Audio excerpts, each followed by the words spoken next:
And we're all set. Just like that? You got it. That good? All right. All right, are we ready to start? Yes. I'm calling this meeting to order at 5:30, and we have a full complement of the board. Before I get started, I'd like you to ask everyone to mute their phones if they haven't already done so. And then, because this is the first meeting that we've had with folks online, I'm going to ask us to go around and introduce ourselves, and it's for us too, because we're getting to know each other. So I'll start. My name is Michael Machel. I was elected the chair of this board last meeting, and I'll turn it over to you, Doug. My name's Doug Miller, and I am just a member of the board, but happy to be here. I'm Pat Dahl, and I'm an associate professor at Washburn University, and glad to be here. I'm Rich Lockhart, your Lawrence Police Chief and ex officio member of the board.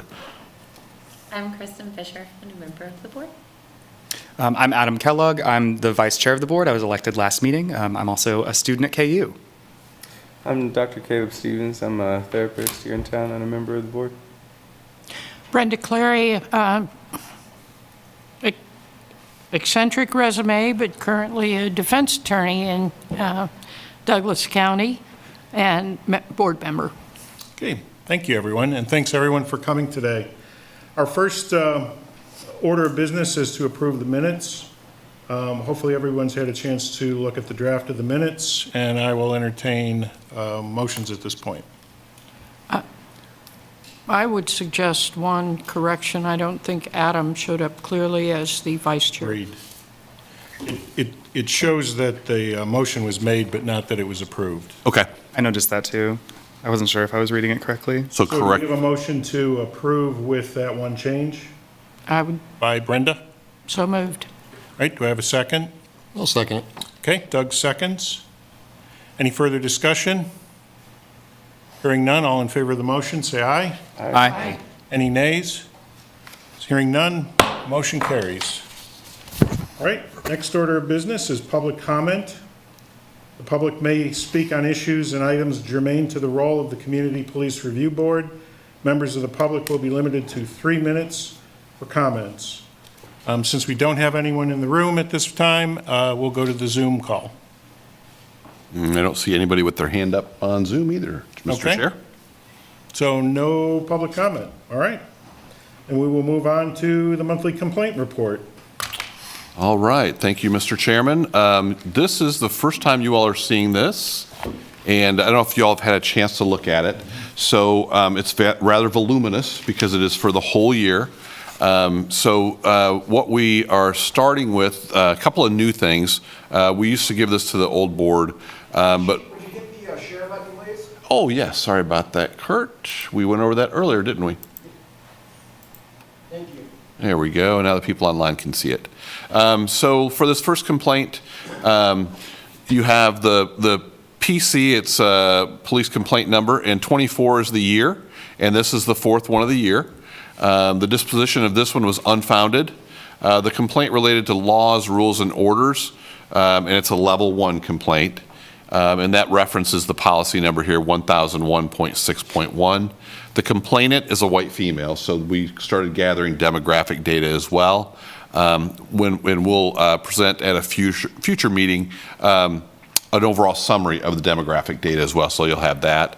You get a brief summary of the complaint here. You get the date. Office of Professional Accountability is our internal affairs, so that's who does the investigation. It was received via email alleging an officer to use cocaine and been involved in an extramarital affair during work hours.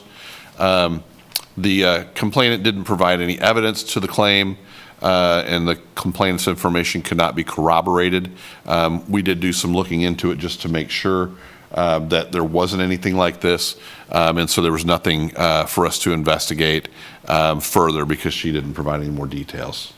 And then each one is the same way, so when we go through, it starts with 4 because what you all will see are level 1 and level 2 complaints.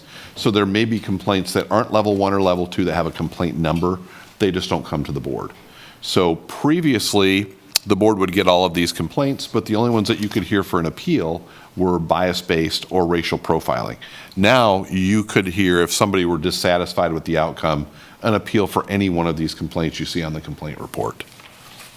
So, again, normally what you'll get is the complaints for the month, or if we meet every other month, it would be a 2-month report. But since this is the first one, we've got all of them for 2024 through, I think, a week and a half ago when we did this report. So then you can see all the dispositions. Down at the bottom, we've got one that is still ongoing. So I'll show you what that looks. Oh, there's a pending. So this one is pending. And what will happen is when it gets resolved, it'll come back to you all and show resolved. So this is all public as well. It's on the agenda page. So our community can keep track of these, but also you as board members can track them as well to make sure that we're reporting everything to you and you get a disposition. I can answer questions about some of them. We can't get into a lot of detail here because these are personnel investigations. So we can't discuss it at a public meeting, but privately, if you want to meet with me or Lieutenant Murray and ask some more questions, we can give you a little more detail then. So just to clarify, Chief, these would not have gone to the previous board, but we would now see them under the new rules that apply to this board. Yeah, the complaint report itself went to the old board. Right. All these did, but the appeals under the new ordinance could come to you if somebody were dissatisfied with the outcome. Okay. Are there any appeals from any of these dispositions? No. Okay. No, we had one appeal, and I'm trying to remember which one that was. It was back in June.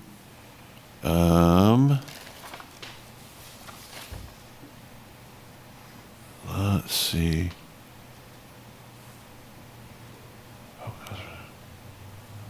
I can't remember which one it is. We did have one that was a bias-based policing, and the person did wish to file an appeal, but they did not show up for their appeal. And it was, yes, it was this one right here.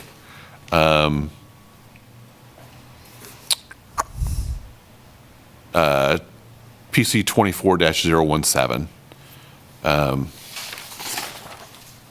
And that one, the complainant did file an appeal, but again, did not show up for the appeal. It was the old board that was scheduled to hear that one. Okay. Any other questions? Doug, you look like you were going to ask one. Yeah. I have questions. Oh, go ahead. So, just trying to understand the scope and our scope. If there was an internal complaint within the department regarding malfeasance, we wouldn't see those because it's not appealable. Correct. Okay. Yeah, like if an officer discovers misconduct, like a sergeant sees an officer doing something wrong, is that what you're talking about? Correct. Yes. No, those would not come here. Okay. And then I read over all of them. And if this is a public document, I have some recommendations.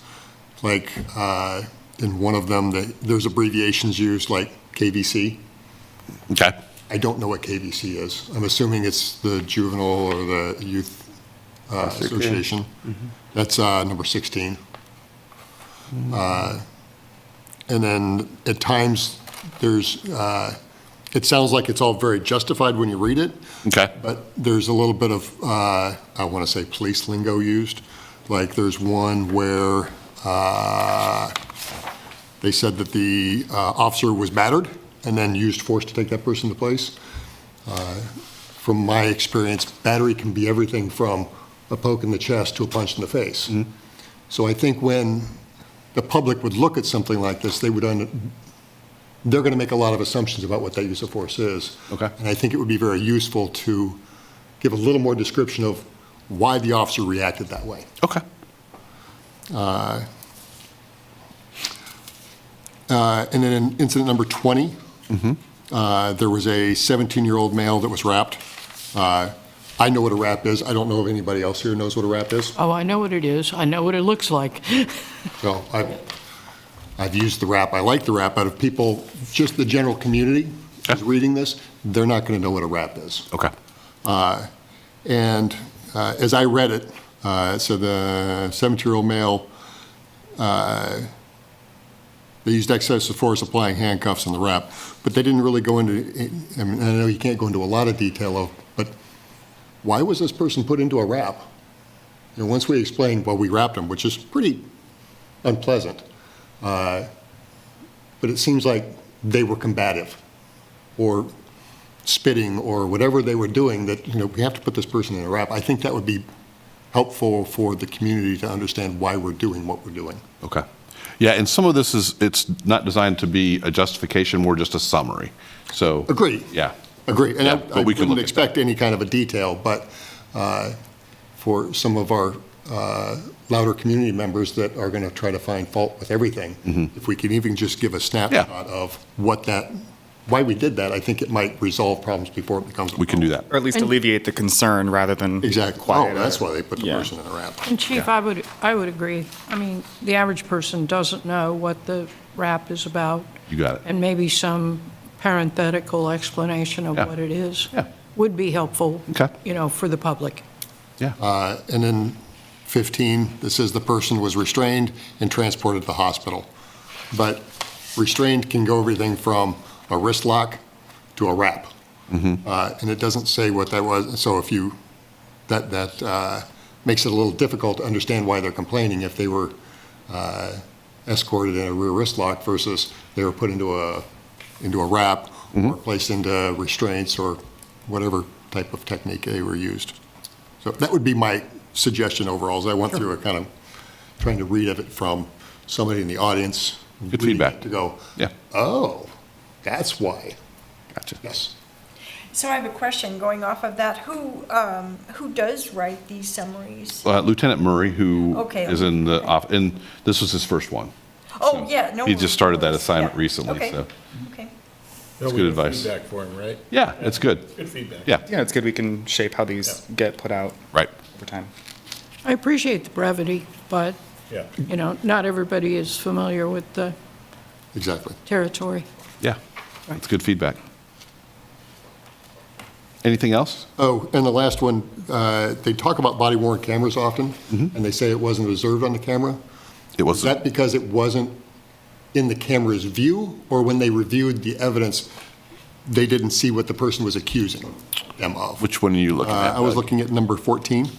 It says, "The body-worn camera did not show the officer placing a taser in the back of the arrestee after being placed into handcuffs. The OC deployment was within policy."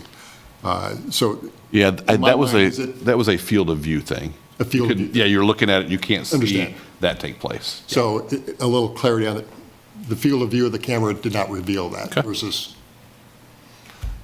it factually didn't occur. Gotcha. The interesting thing, of course, is the person wearing the camera, you can't see what they're doing. I It understand. depends on somebody else's camera. I've worked body cameras for Yeah. many years and understand the limitations of them.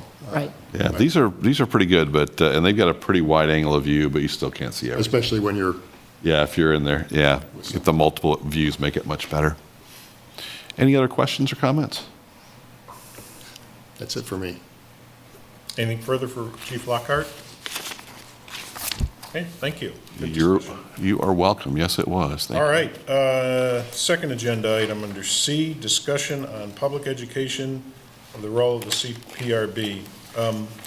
This was something that Chief Lockhart and I talked about when we met to put the agenda together, and my purpose was, do we need to do more to educate the public about what the board is, what our charge is, particularly because it's changed to some extent, and how people should interact with the board. And I'm just putting it out there to get your thoughts and, you know, where we might go from here. From my perspective, I get nervous because, as Chief has pointed out a number of times, somebody may send you a complaint, and we can do something with that, or we can not do something with that. And I guess I would like to know, if somebody does give us a complaint, where do you see the line between taking that complaint and investigating that complaint? Because it's two very different things, and I don't want to cross that line.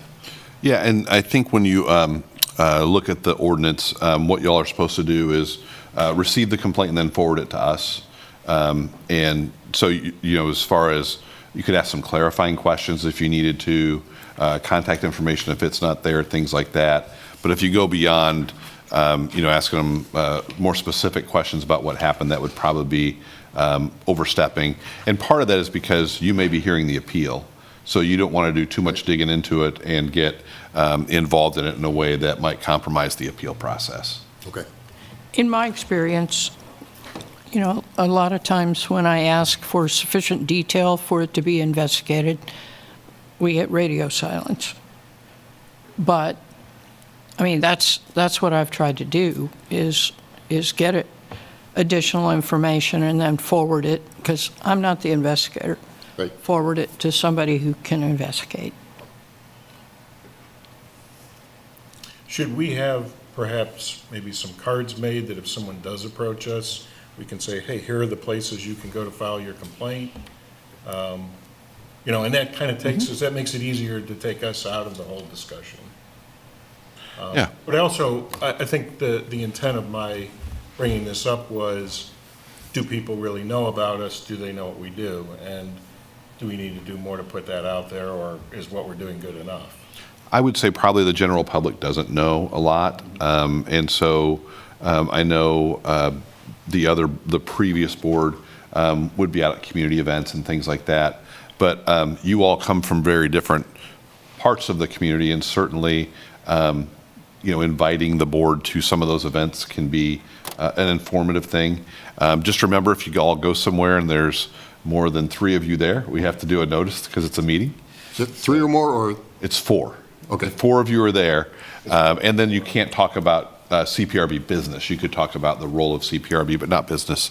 But certainly, if 1 or 2 of you are at an event, we can invite you to events where we table, and that was something that we talked about in the work group.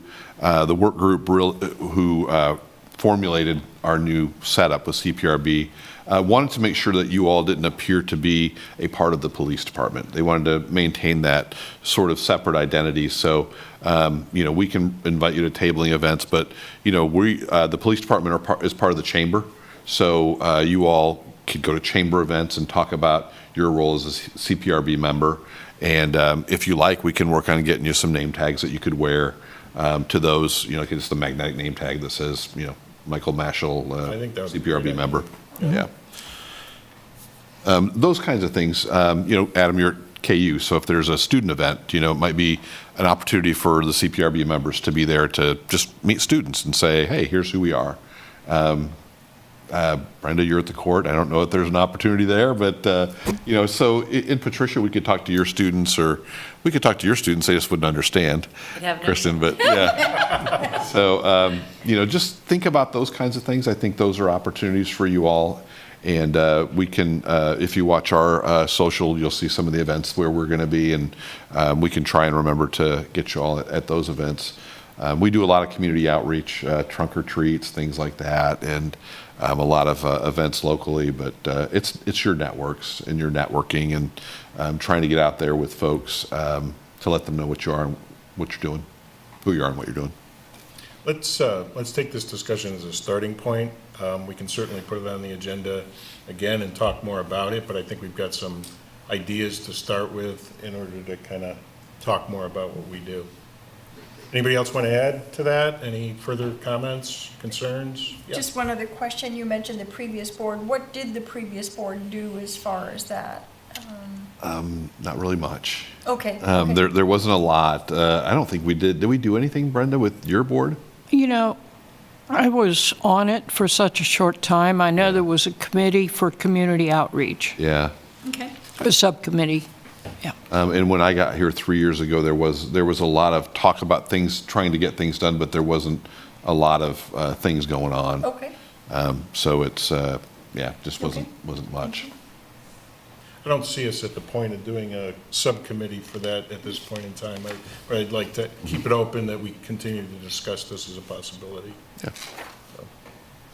The only thing I would add is that I think we should, whatever we decide when we're going to do an outreach, whether it's to chamber or it's Rotary or Optimist or to school or something like that, we should probably all present the same thing whether it's a PowerPoint, so we all kind of speak with one voice. I like that idea. As best we can. So we're covering the same main topic points. So that'll be something. Do we want to have that as an action item? Someone put a draft together to start with, it's a starting point? Might be good. Can I do that? I'll try it. Yep. Do we need a motion for that? No. No. No, and if you want, if you guys want to do it at a meeting, Doug, just send it to me and I can get it attached to the agenda and take care of all that. That'd be great. Yeah. I think that would work really well. I like the idea of having a consistent message. I think we should all be saying the same thing. Yeah, I Yeah. agree. Great. Any further discussion? All right, hearing none, let's move on to item number 3 under agenda items, discussion regarding meeting frequency and public comment.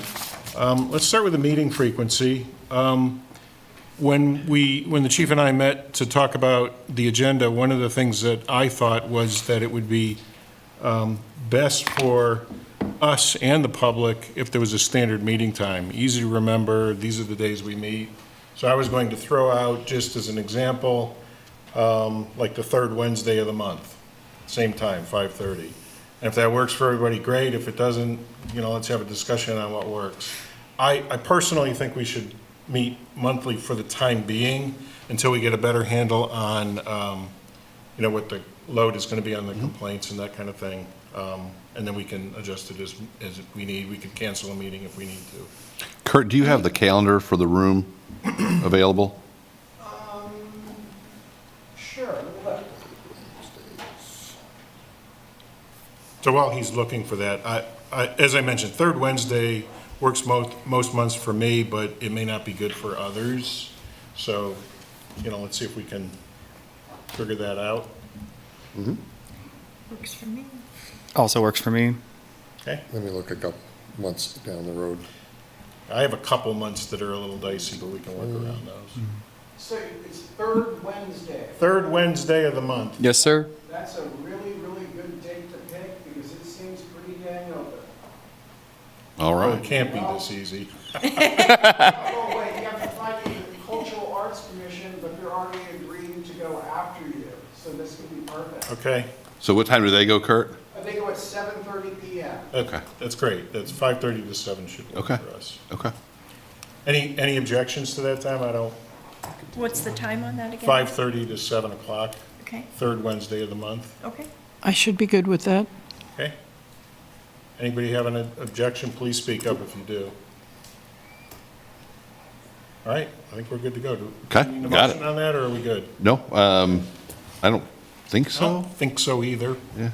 I mean, if we want to, we can and make Just it for official. funsies? Yeah. Just for funsies, We all can right. vote on it. Do I have a motion on meeting frequency being the third Wednesday of every month?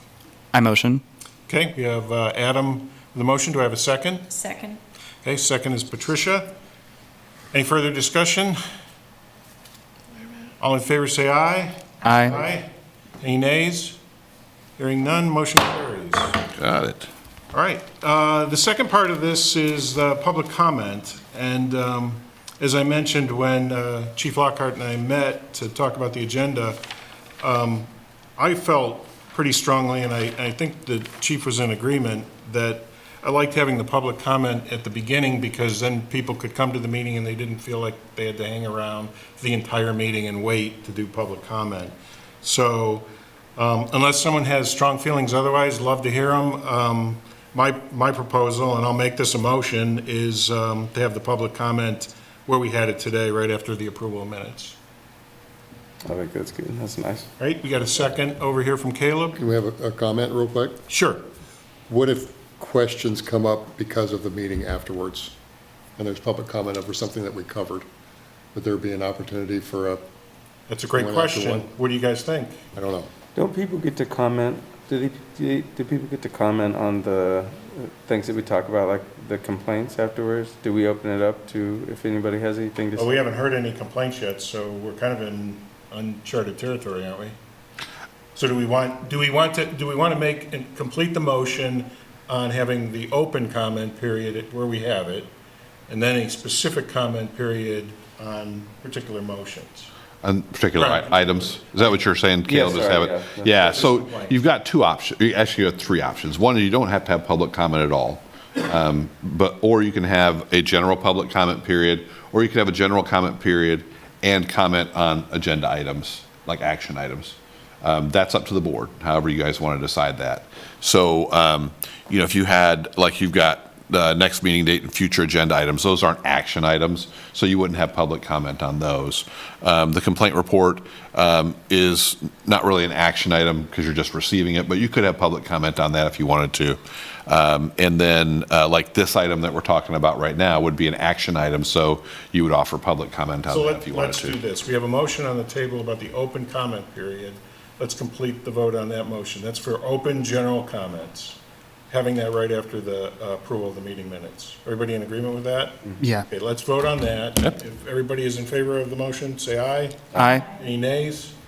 Motion carries. All right, now we have the specific comment period, and I think we need to talk about when we would open it up to public discussion on those specific matters. And I think you mentioned the report, that could be one.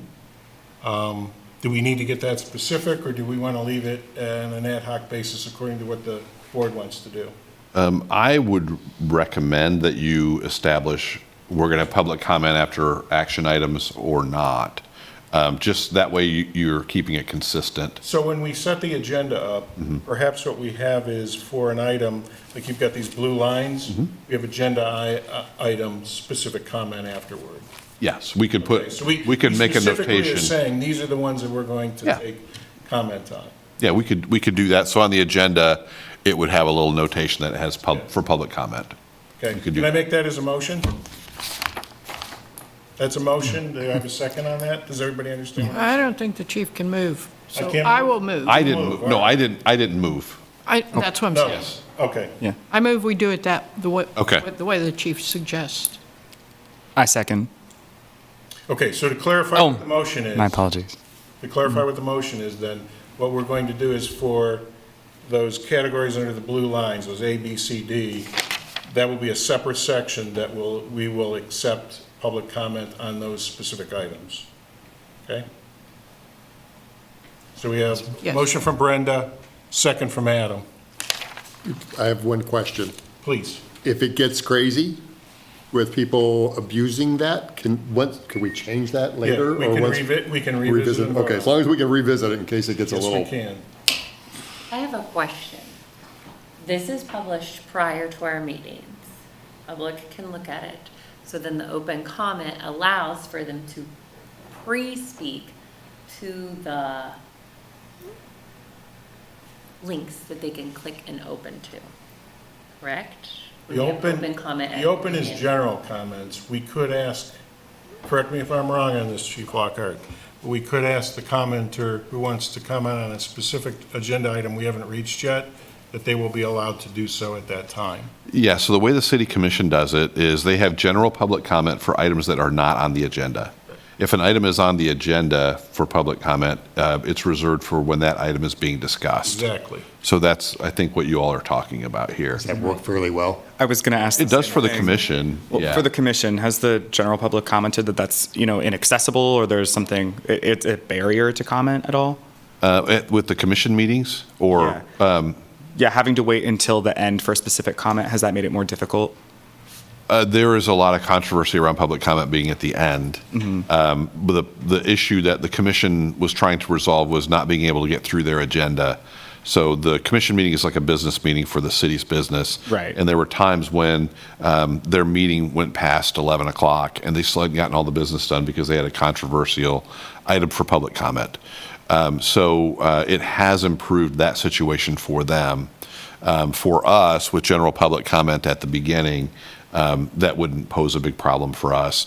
And then if you have public comment on certain agenda items, that probably wouldn't be unwieldy for us. And the limitation's still 3 minutes. Yes, you still have 3 minutes. And it's not really going to be an issue. It will make the meeting a little bit longer, but not terribly so, unless there's a really controversial item that we have on our agenda. Right. Who knows? Which then it would be reasonable to have. And it would be reasonable to have more time to do it, so. Sure. Yeah. And the meetings would only be able to go till 7:30, right? Because of. If there's a scheduling, yeah. Yeah. And as chair, I would need to manage that process. Yeah.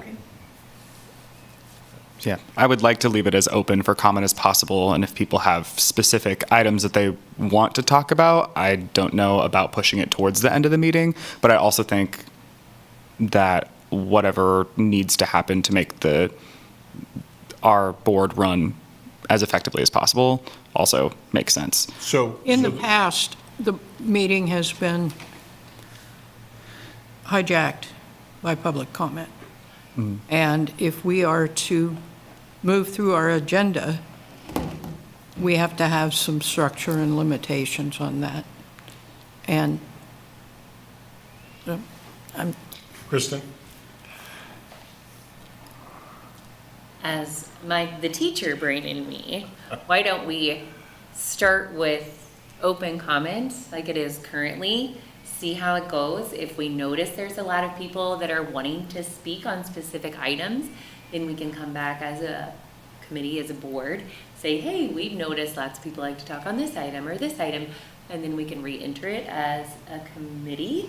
Just like we could go back in reverse, it's a lot harder in the teacher brain So let to me go, pause like, you once we there. put something out there, it's a lot harder to go backwards versus, hey, this is working really well, we notice we need a little bit more time, so we're gonna add it in here. Does that make sense? So there's a motion on the table right now to have a specific comment section, right? If we go with what you're proposing, which is fine, we would need to withdraw the previous motion. And how different, how different would that be? Because we're not pushing the specific comments to the end of the meeting, right? We're just pushing it for when the agenda items come up. Correct, but we Right. would have a separate section. Yeah.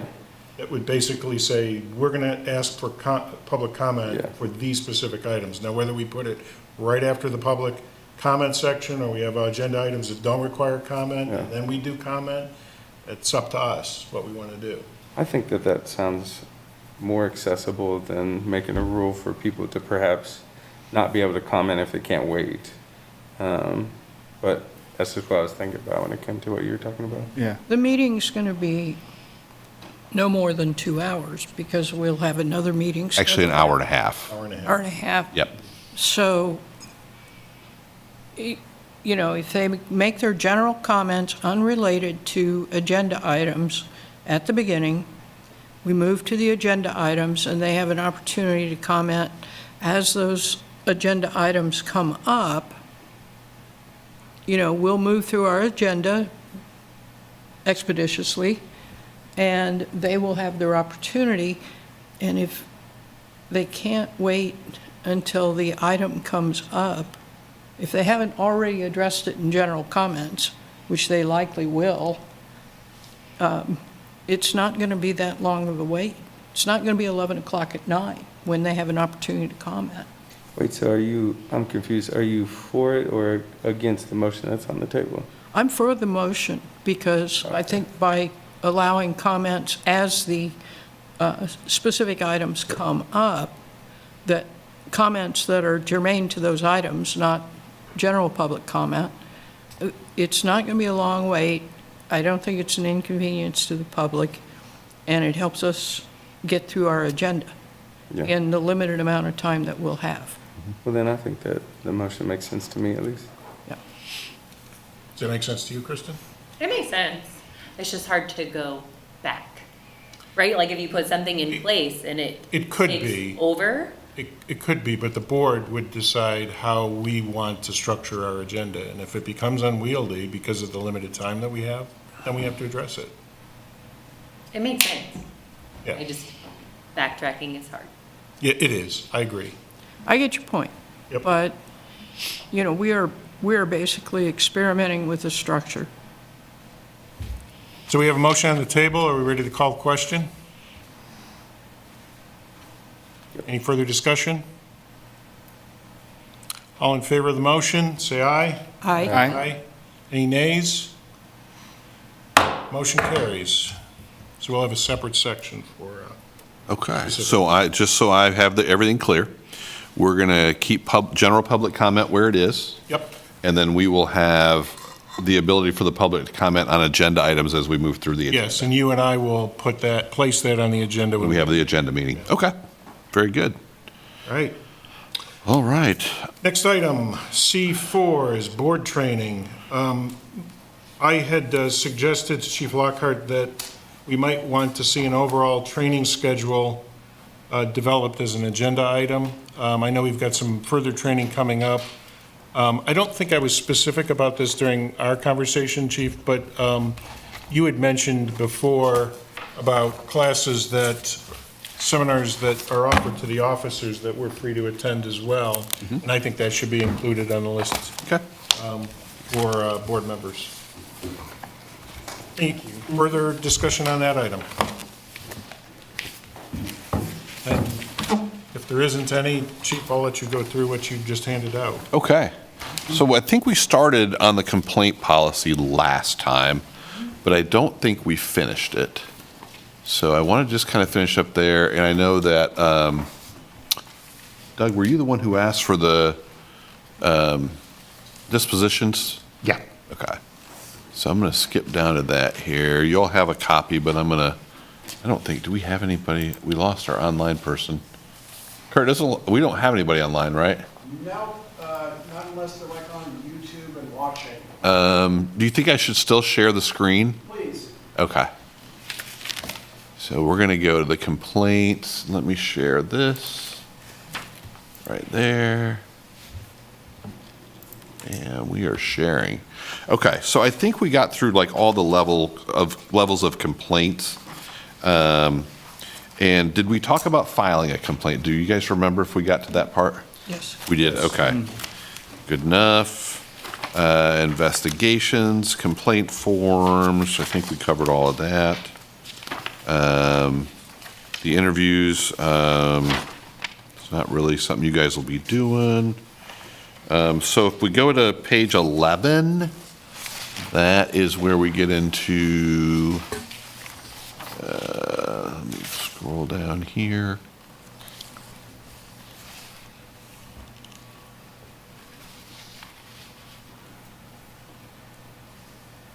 All right.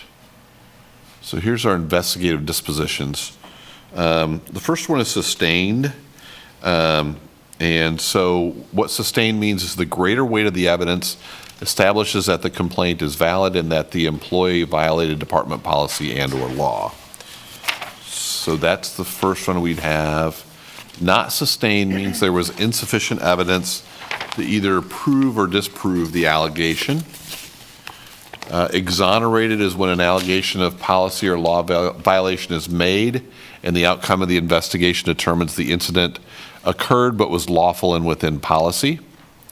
Unfounded is when the allegation is false or not factual or the employee was not involved. Closed. Chief, does Yes? that include where you lack sufficient information to investigate further? For which one? For exonerated? Unfounded. Unfounded, yes, that would be unfounded. Okay. Yeah. Or sometimes, we're able to look at body camera and make a determination. So you won't see a lot of unfoundeds. You'll usually see more exonerated or not sustained. Closed is when they're administratively closed, and these are the circumstances when that happens. The complaint was made by an uninvolved person, and the involved subjects cannot be located or do not cooperate. So we do accept third-party complaints. A lot of departments don't do that. But sometimes people, we can't find the people who the person is informing us about, or we find them and they don't want to pursue a complaint. So that's when we would close it. The complainant becomes uncooperative with the investigation. That does happen sometimes. The complaint is not criminal and is filed outside of the 60 days from when the allegation should have reasonably been known by the complainant to have occurred. An inquiry has been completed and no allegations of misconduct were made or discovered. So sometimes people will call up and say, hey, I saw an officer doing this, and we document it, but we look into it and there's no policy violation. So we call that an inquiry. Or at the discretion of the chief or of police or authorized designee, I can close a complaint out. The other disposition is a training issue. So during the course of the investigation, it's determined that the involved department members were not sufficiently trained to handle this situation. Those, again, are pretty rare situations. Policy deficiency during the course of the investigations discovered that the department policies are in need of revision in order to provide department members with direction. The employee was acting within policy that resulted in unfair or inappropriate treatment of a citizen. So again, that's another pretty rare one when it comes up, but there are times when things are brought to our attention, we're like, we kind of need a policy to cover that. We don't have one. So that's pretty rare as well. Any questions about any of those dispositions? All right. The next sections are post-administrative investigation procedure. Again, not something there that you all will be dealing with. Polygraph examinations, I'm not a fan, so while it's allowed in policy, we're not going to do them on complainants or employees, but it's in here and it's permitted, but I don't believe that's a proper way to do an investigation. Documentation, we use a system called Blue Team IA Pro. So all complaints, commendations, any of those types of things all get entered into that system and as part of the personnel record for each employee. And then we also, when we do conclude the investigation, we let the employee know what's in their file. So it's not like a secret file or anything like that. If that is something you all are interested in checking out, it's a pretty cool system. It's an early warning system, so those of you that are familiar with police misconduct, it can tell us through indicators that maybe there's an employee who's struggling and we can catch it before there's some bad stuff happening. So, you know, excessive sick day usage or maybe so many complaints within a certain time frame or a pattern of the similar type complaints, it can tell us, hey, you've got this happening with this employee. Our department's not so big that we lose track of folks. We got 152 sworn is what we're authorized. But for larger departments like a Kansas City, Kansas or Kansas City, Missouri, systems like this are really important to catch police misconduct early. But if you want to come out and see it, get a hold of Major Cooper or Lieutenant Murray, and they can arrange a time for you to see it. It's a pretty cool system. So that's the information that we put in there. We also maintain department records and dispositions of complaints. You'll see, if you see this CALIA, the red CALIA thing there, we are right now going through an accreditation process, and we'll give you guys a little training on CALIA as well. But for now, it's the Commission on Accreditation of Law Enforcement Agencies, and we are hoping next November to be accredited for the first time. So that's a really exciting thing. But in your policies, what that CALIA thing means is that's a standard that CALIA requires you to have in policy. Quick question, Chief. Yes. On the Blue Team IA Pro, does that just kind of automatically generate reports, or does somebody have to go into it to draw that out? And if they do, how often do you draw that report out to see? There's a lot of reports that it can do. If you have your indicator set up, it will trigger a notification to a supervisor when you've hit an indicator. But we can go in and run reports anytime. There's quite a few of them that can be run. And then the other thing too is you make sure that your indicators are catching behavior you're trying to catch. So when you first set up a system, you have kind of a baseline, and if you're being over-notified, you want to try and draw it back. If you're not being notified at all, then you want to try and look at it and make sure you're capturing what you want to capture. The other thing we do now, too, we just started this last year, is through Axon, our body camera provider, we do random reviews of officers' body camera footage, and that's automatically generated by the system. So each supervisor has to watch a certain number of videos, and I can't remember what it is off the top of my head, from their officers each month. So we're able to go in and just look at some of those. And then Brenda calls us sometimes and says, hey, I've got this thing I saw on body camera that was concerning. And so we get some of that from prosecutors or courts, things like that, where maybe we didn't see it on a random, but there was a concern brought to our attention. So that really helps. Chief Lockhart, I have a question as well. So when you hold those complaints and you put them into each officer's file, which ones do you hold? Do you hold all of them, even the ones that are unfounded? Or? Yeah, they all go in. So anytime there's a complaint made, the complaint and the description of what happened and then the investigation will all go in there as an attachment in Blue Team, regardless of the disposition of it. Got it. Thank you. You're welcome. The rest of this goes into like post-discipline appeal rights, criminal investigations. And again, that wouldn't come to you all. And that is all I have on the complaint policy. I think that kind of wraps it up. Any questions about any of that? Just one question. Yes. You may have said this, Chief, but how long have you had the blue team? We've had that since, I believe, gosh, I think it was 2019.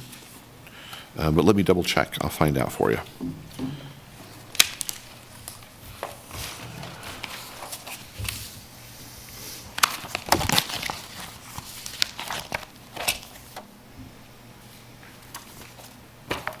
Before that, we kept them in a green book. And the green notebook is out there, so. So we have our complaints going back pretty far, actually. I have a question about the complaints, or the ones that are flagged. Yes. I'm curious, maybe for next time, if you can pull a report or make a report that shows how many successful interventions have happened as a result of those Yeah, indicators, just because I don't know anything about the system. I think that'd be interesting to know. yeah. And maybe like some of the trends of the things that were flagged or something. Mhm. Yeah, I'll check on that for you. Thank you. Any other questions on that? All right. Let me go back up here. We'll work through the use of force policy. Doug, you're reading my mind. So Doug emailed me and asked me for the use of force policy. So that was part of what we're going to do for training tonight. And so it is here. And I don't remember if we told you all this. I think Casey explained last week where our policies come from. So we contract with a company called Lexipol. And Lexipol is a national company that provides policies for not just police departments, but actually the city's policy manual is going through that process right now. So what they do is they send us policies on things. All the policies we receive are vetted for Kansas law specifics. And when we get them, we go through a review of them to make them fit our department, make sure the language is what we want it to be. Our city attorney then reviews the policy to make sure that it fits what she's comfortable with. That's Tony Wheeler. And then we implement the policy, and there's a sign-off. Every officer has to sign off that they've read and understand the policy. That's all takes place in Lexipol.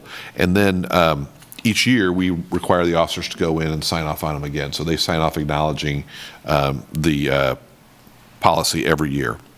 So our use of force policy is in front of you now.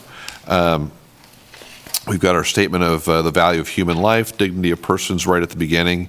That's something that's a best practice now that most departments will have. Policy reflects our values and guidelines on reasonable use of force. Vesting officers authority to use reasonable force, protect public welfare is a tremendous responsibility and something that we take very seriously. Let's zoom that up a little bit there. We've got our definitions section. Again, these are, the purpose and scope is always going to be up there. Definitions of deadly force, serious bodily injury. Some of these come out of statute. Some of these are in required by CALEA as well. And so those are the next sections there. Totality of circumstances is something that we use quite a bit. It can be a little jargony, but essentially what that means is the facts and the situation that the officer knows at the time of the incident. So you have to look at it through that lens, not as what you find out later. Take that as a whole, including the conduct of the officer and the subject leading up to the use of force. So force is something we do very rarely. I think it's usually about less than 0.5% of our contacts actually result in some type of force. So it's a very low number. And I usually, we have a use of force report that we do annually, and it's usually really low. So we'll be having one of those come up again as well. Use of force by law enforcement is a matter of critical concern both to the public and the law enforcement community. Officers are involved in on a daily basis in numerous and varied interactions, and when warranted, will only use reasonable force in carrying out their duties. This idea of reasonable force comes from a Supreme Court case called Graham versus Connor, and basically Graham versus Connor talks about taking into consideration what a reasonable officer would do. So that's the reasonable officer standard, not a reasonable person. It also takes into account the seriousness of the allegation, so the criminal conduct. So if you have somebody who, was just jaywalking across the street and an officer goes up and tackles them to make an arrest for that, that's not really reasonable given the severity of the crime that that person is committing. All the way up to if somebody just shot and killed a bunch of people and the officer engages them and shoots and kills that person who's still armed, that's more severe, and so there's a different level there. So that's the standard that we use. We do a lot of training on this as well, because it is a very important policy, because no one wants to have force used against them. These are the things that you see in the media. Usually are violations of use of force, and some of them are very shocking. They shock even me, and I've been doing this for a long time, and so when something shocks me, I know it's shocked everyone else. The other thing we have in that's really important is the duty to intervene and report. This is something that really became prominent after George Floyd, after his murder, and we had this in there before then. But a lot of departments didn't have that duty to intervene and report in there. So that's a really important thing as well. We have had, this year we've had at least 2 instances where an officer has reported another officer for using excessive force or some kind of misconduct. So we train on this. We expect our officers to do it. And I'm always proud when we see an officer step up and say something about things like that. Taking into account totality of circumstances, we talked about that. You should only use that force that's reasonably necessary to stop whatever action you're trying to stop. So again, it's the reasonable officer. It's the totality of the circumstances, so that whole big picture. So if I'm standing there and I'm just like, I have my fists and I'm getting ready to punch the officer, you can't shoot the guy. That's not reasonable. Now, what would be reasonable is open hand techniques. We'll talk about some of those later. Maybe some OC spray, some oleoresin capsicum spray. An impact weapon could be appropriate there. All of those types of things. Reasonable officer, talked about that. You'll see that in here a lot. That's, again, one of those Graham versus Connor things. This is a guideline, so that's the other thing. I'm on page 3 now. You can scroll here.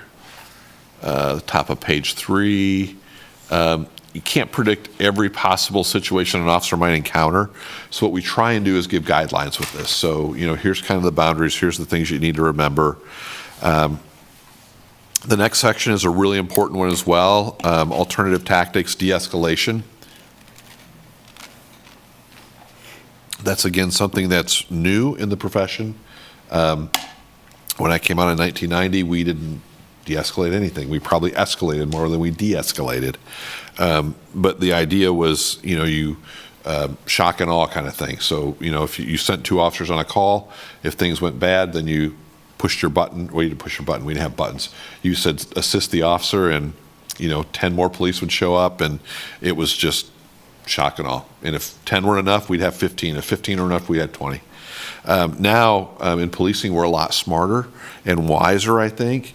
So if we get into a situation and someone's really out of control, we use time and distance and space to create an area of safety so that we aren't forcing a confrontation. Now, that's not to say that it doesn't happen, but what I can tell you is our policy talks about this. We train on this a lot. So, we had the situation, it wasn't Lawrence, but it was Eudora involved in that situation recently south of town. And, they didn't rush right in. There were reasons why they didn't, and I can't discuss those publicly. I do know what they were. But those are examples of why we don't rush right into situations anymore. The exception to that is when we have active shooters. That's a situation where we kind of went the other way. We used to not go in. We waited for tactical teams that had special equipment, helmets, vests, rifles, those kinds of things. And that changed after Columbine. So now we train our officers to, if there's an active shooter, to go in by themselves, to go in small teams and stop the threat immediately. So that's kind of a rare situation. But we see a lot of situations, especially with folks in mental health crisis, where they're only a danger to themselves. And so those situations are, sometimes we refer to those as like a suicide by cop. We're better at those now than we used to be. And so we don't try and force those situations. If somebody's in a house by themselves threatening to kill themselves, we're not going to go in and do that for them. We're going to wait. Or if they're in a parking lot and they've got, we can keep everyone safe, including that person, we can give them time. One thing that's interesting is people talk about officers de-escalating people. It's a misnomer. We don't de-escalate anybody. And honestly, I misnomered that for a long time until I went to the training here. What we do is we provide the space for somebody to de-escalate themselves. And so the person is the one that has to make the decision about whether I'm going to allow myself that space and de-escalate or not. We can't force somebody to de-escalate. That will escalate the situation. And so just one of those things that, even though I'd been going to this training for years, it was just a couple of years ago when I was training here that I finally had that epiphany, and the instructor's the one that pointed out, it's like, we don't de-escalate people. We give them the space to de-escalate themselves. So these are some of the things that we can do. Safely engaging in active communication. The other thing we teach our officers to do is if I'm talking to Adam and Adam's obviously in a moment of psychosis and he's escalated, and I'm talking and he's not really listening to me, we say, hey, let Patricia try.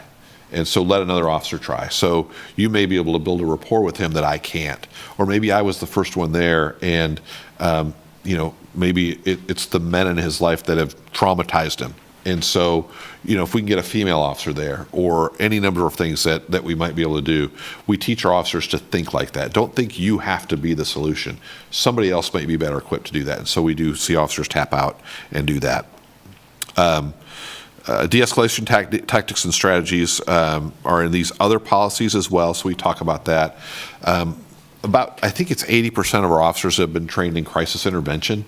Crisis intervention is a 40-hour training that we give our officers on mental health, handling mental health calls, so you learn about different types of psychosis, different types of mental illness, the effects of medication on people in those situations, and then we also meet partners who are in the mental health field who talk to us about things that they've seen. So it's a real good partnership, and that gives those officers more tools in the toolbox to deal with somebody who's in those situations. Using force to effect an arrest. Again, those are situations where when we have to make an arrest, there are things that we have to do, and you've got to go. One way or the other, you've got to go. And so we don't do as many arrests as we used to. We use notice to appears quite a bit. And basically that's like a traffic ticket for city ordinance violation or some other criminal violation. And we do that because it's just a lot easier to issue somebody a notice to appear if we think they're going to show up for court. It's like a signature bond, and it makes life a lot easier for everyone. And it saves me money because it's $250. And the jail's full. Yeah. It's $250 a day for me to take somebody to jail. So anytime I can save that, I'm happy. And the person who's affected by it, jail is a traumatic experience, so they don't go through that traumatic experience either. Here are some things that we consider when we're looking at the reasonableness of force. And a lot of these are taken from Graham versus Connor. The immediacy and severity of the threat to the officers or others, conduct of the individual being confronted as reasonably perceived by the officer, the officer's subject and factors. So, if you've got a big officer who's confronting a big person, that's going to be a different reasonableness than if a smaller officer is confronting that same person. So the size of the subject, the size of the officer, those things factor in. Strength, skill level. If I'm trying to arrest a mixed martial arts fighter, I'm going to have a little bit more at my disposal, because if he wants to fight me, he could probably do really bad things to me very quickly. So, those things factor in as well. Effects of suspected drug or alcohol use. I've had occasions to run into people who were high on PCP, and it's just, I mean, you can't do it by yourself. It's just not an easy thing to do.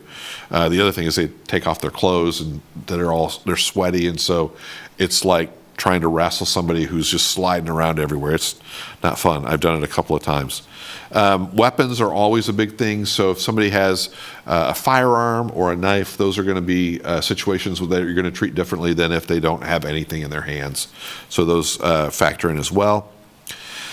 The degree to which the individual has been effectively restrained. So if somebody's in handcuffs, your use of force is very limited with somebody in handcuffs.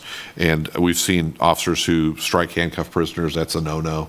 And disciplinary action or termination typically results from that.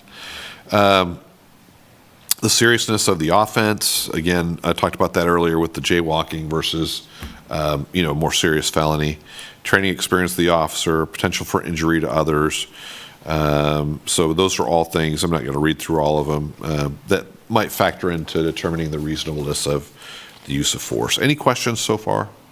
That was a lot. Pain compliance techniques are another ones that we teach.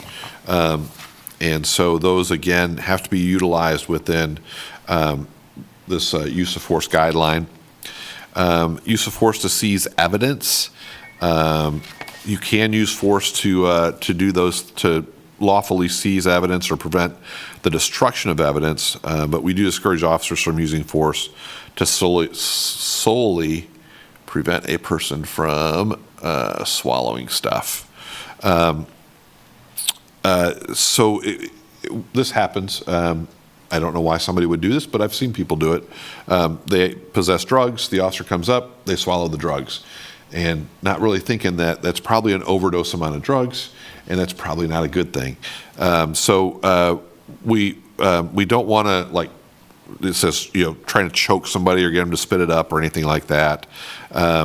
We teach specific things for that, and we encourage officers to use that. We also typically will take them to a hospital for treatment because it's probably not going to end up well. The next section is about deadly force applications, and so you have to be in a situation where somebody's life or they're at risk of either losing their life or serious bodily injury to use deadly force. It is not something that happens very frequently here in Lawrence, so that's a good thing. It's also pretty rare in other police departments as well. It's just not something that is very common. Moving vehicles, this is something that's controversial as well. And we highly discourage it. Shots fired at or from a moving vehicle are rarely effective and involve considerations and risks, in addition to the justification for the use of deadly force. We've seen the videos where officers place themselves in front of the car, which is never a smart thing to do.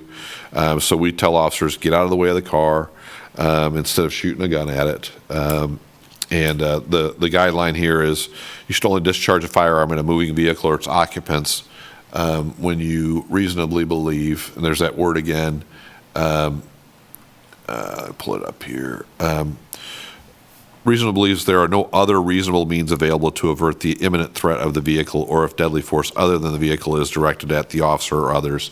So we've seen instances like where cars crash through parades and things like that. Those could be examples where you may want to use deadly force against somebody in a car. So we do leave that option open. But it's very, very rare and something we highly discourage because bullets don't stop cars very quickly. That car is really big. The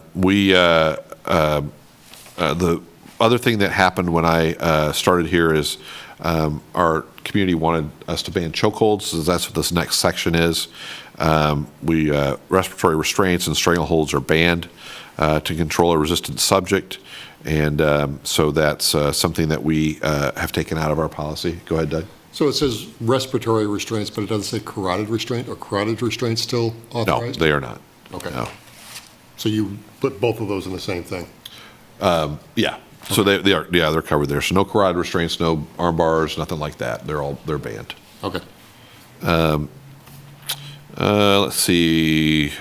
Talking about removal from line duty. So if you cause death or serious bodily injury with somebody, we're going to take you off of Full duty, put you on a limited duty status. It's called paid administrative leave. We require you to go see a police psychologist or psychiatrist who will clear you for duty before you're able to come back. We do require, anytime you use force, as outlined here, there's a use of force report. Depends on the incident here. We'll go over those in a minute. And then has outlined here when you have to notify your supervisor. And then the next section, blue team use of force report, so that comes in again. Again, this just shows you how robust this blue team is. So these are the reasons when you would have to make a blue team notification on a use of force report.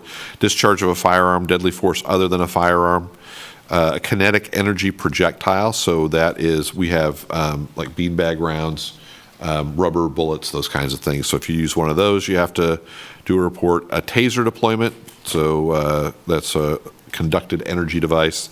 A baton strike, we use an ASP, which is an expandable straight baton. Anytime we use OC, which is our pepper spray, or CS gas, which is the stuff that our tactical unit uses.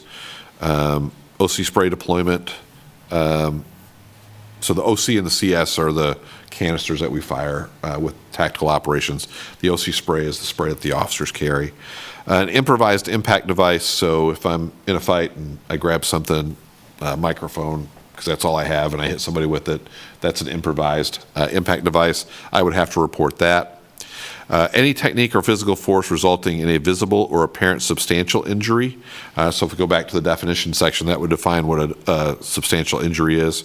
Doesn't include minor scrapes, contusions, handcuff indentions, those kinds of things. Intentional closed fist punches, kicks, or elbow knee strikes to the head.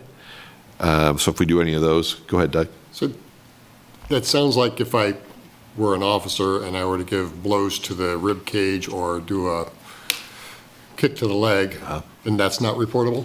It's not reportable on the use of force report. It's reportable in your offense report, your arrest report. Okay. An intentional patrol service dog deployment resulting in a bite is another thing that's reportable. Then supervisors review the report, enter response comments related to their fulfillment of supervisor responsibilities, forwards that to our use of force review board, and then it goes through their chain of command as well.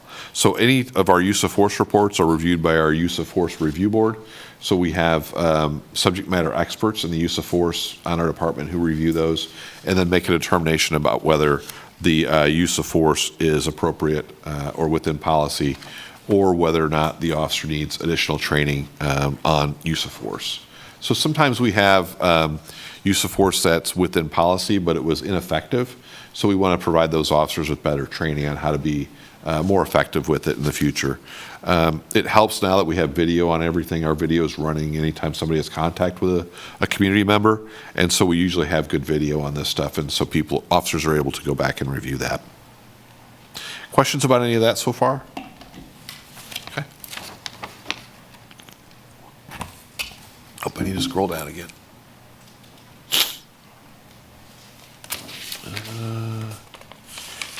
Once it's reasonably safe to do so, medical considerations is the next section. Medical assistance shall be obtained for any person who exhibits signs of physical distress, has sustained visible injury, expresses a complaint of injury or continuing pain, or was rendered unconscious. So those are all things we want to make sure we provide proper medical care to someone, calling an ambulance, taking them to the hospital, get looked at. Here's our supervisor responsibilities. So again, another part of the policy. Supervisors, one thing we know is the quicker a supervisor gets there, the less force is used. So we always encourage our supervisors to be on the lookout for those calls that might result in use of force. So an in-progress call or a domestic violence call, those are all calls where there is a potential for that, a big bar fight, something like that. So we want to get our supervisors there as quickly as possible.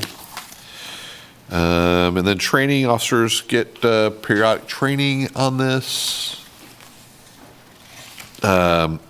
policy to demonstrate their knowledge and understanding. We weave this into a lot of different things. So when we do firearms training, we talk about these things. We do de-escalation training regularly. We do legal updates regularly as well.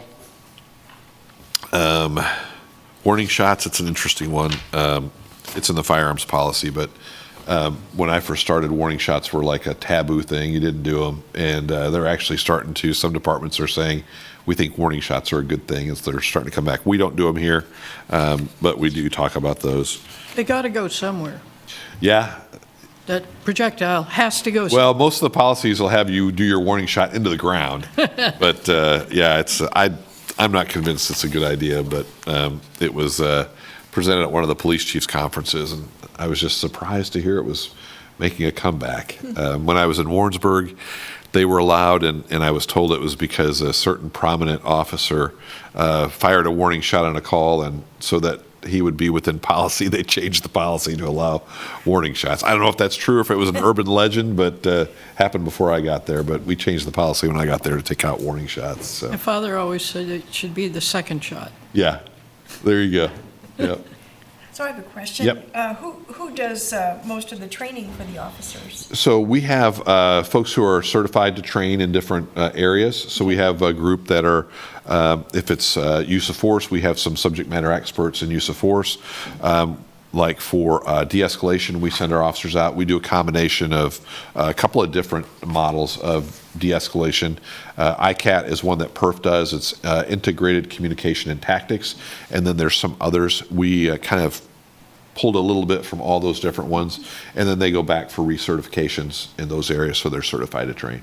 Okay. And that'll be stuff we'll invite you all to. So if you want to come out and see some of that when we have it, it's pretty interesting. Yeah. And it's, plus you get to meet some of the officers. And again, I think I mentioned ride-alongs to you. If you guys ever want to go on a ride-along, just let me know. And you get to see a part of the city you don't normally get to see. And sometimes it's good. Sometimes you're like, ooh, wow, that's really bad. So you get to see it all. Question about policy and how you go about changing policy.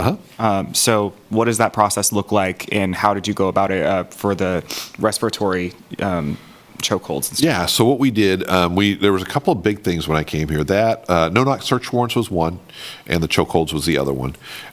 So it's real easy. I can just say, because I'm the chief and I make the policy for the department, we're changing this policy, go get it done.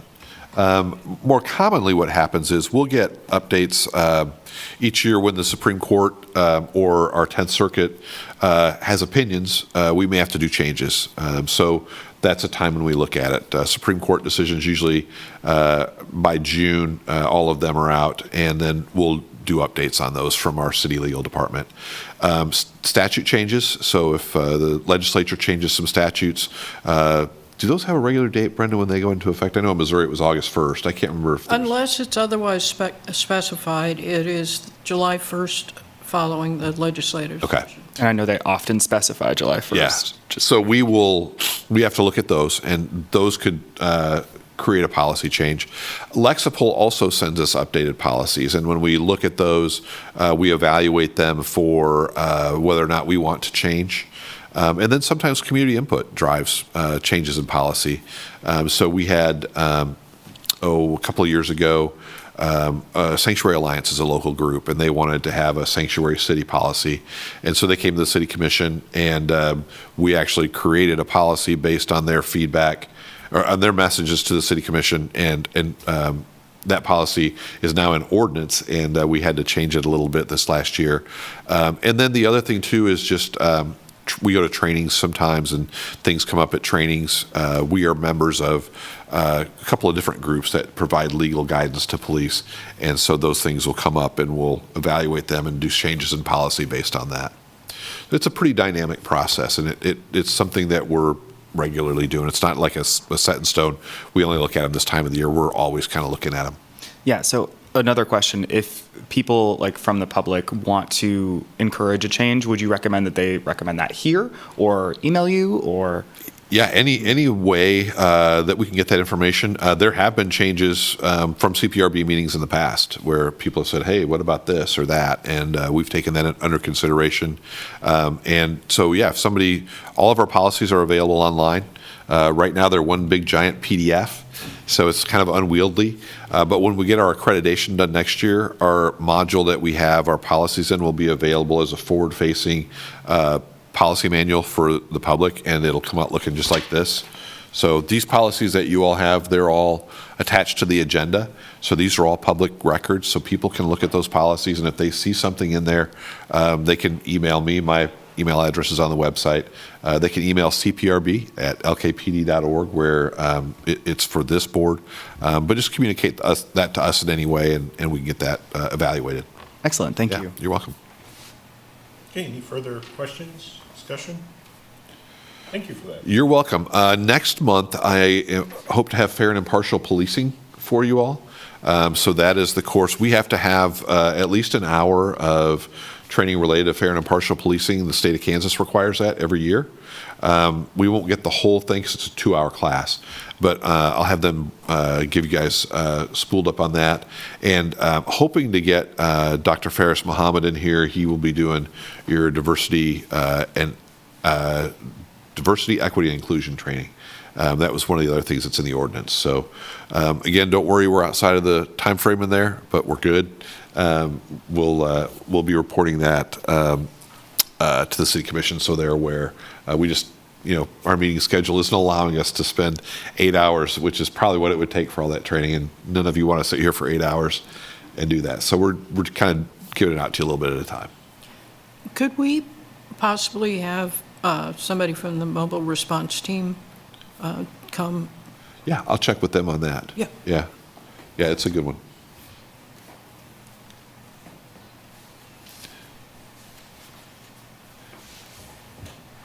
Okay, we good? Segueing over to calendar, I have next meeting dates since we've agreed to third Wednesday of the month.